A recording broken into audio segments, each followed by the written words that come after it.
How to log in to TD Bank Employee Portal. Hey everyone, in this video I'll show you how to easily log into your TD Bank Employee Portal. First off, open up your web browser and search for TD Bank Employee Portal. Click on the very first link that you see here.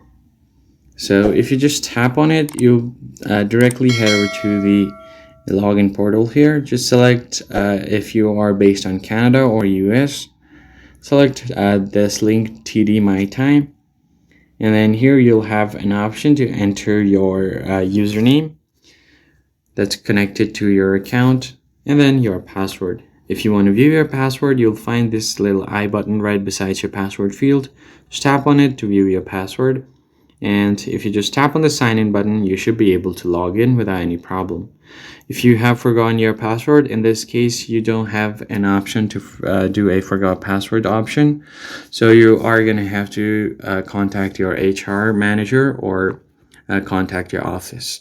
That is basically it, guys. I hope this tutorial was helpful. I'll see you guys in the next one. Thanks for watching.